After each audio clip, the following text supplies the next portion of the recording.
అధికారి ఒక్కడు మాకు అవపడతలే. ఇప్పుడు రైతు బంధు అన్నాడు, ఈ కళ్యాణ లక్ష్మి ఇవన్నీ అన్నాడు. అన్ని నమ్మి ఓటేసినాం. ఓటేసినాక మాకు నీళ్లు కూడా వచ్చే నీళ్ళు ఆ కేసీఆర్ ఓడిపోయి ఈ కాంగ్రెస్ వచ్చింది. కాంగ్రెస్ వచ్చిన కానీ నీళ్ళు రావట్లేదు. అంతకుముందు వచ్చినాయి. కేసీఆర్ ఉన్నప్పుడు వచ్చిన నీళ్లు ఇంతవరకు మాకు రావట్లేదు. పోయినసారి కేసీఆర్కి వేసినాం. ఇప్పుడు సాంబేలకు ఓటేసి మేము ఫోన్ చేసినా కూడా మా వైపు మళ్ళీ చూడకుండా అవుతాను. ఇవాళ 3 బోర్లలో ఒక్క సుక్క నీళ్ళు వెళ్ళలే. 12 ఎకరాలు నాటు పెడితే 1 ఎకరం పారుతుంది. ఇప్పుడు సాంబేలు ఏమంటాడు, నువ్వు వస్తున్నాయి నీళ్లు, వాళ్ళకి చెప్తున్నా వీళ్ళకి చెప్తున్నా అంటాడు. వీళ్ళకి చెప్తే అగో ఆడ నీళ్ళు పోతున్నాయి, ఈడ నీళ్ళు పోతున్నాయి అంటే పొయ్యి కూడా మేము కొక్కిలేని పెట్టి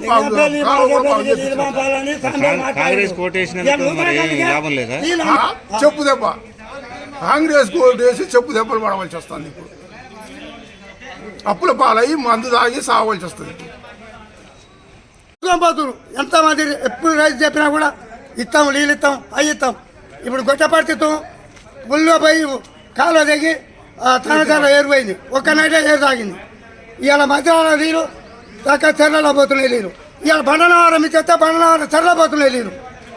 ఏమంటాడు, మా ఏరియా మారాలి, మా ఏటీఓ తప్పుడు తాగుముడుకొని వస్తున్నారు. మేము ఒక కార్డు చేసాం కానీ మా వెనకబడి తీసేస్తారు, తిప్పిస్తారు. వాళ్ళే పనాలు తెచ్చి వాళ్ళే తిప్పిస్తారు. కూడా వాళ్ళే పొలం మొత్తం వచ్చింది. ఇప్పుడు ఈంతుంది, నీళ్ళ చుక్కలేవు, నీళ్ళు పడతలే. ఆ నీళ్ళేందో ఆ జనవరిలో బంద్ చేసి ఫిబ్రవరిలో ఇస్తే అంత ఇంత చేతికి వస్తుంది. రైతు కాబట్టి స్టేట్మెంట్ ఇవ్వకుండా అయిపోవు. గవర్నమెంట్ ఎప్పుడు జనవరి నుంచి ఏప్రిల్ దాకా ఇస్తున్నారు. ఏప్రిల్ పోయింది, ఇంతవరకు నీళ్ళు చుక్కలేదు.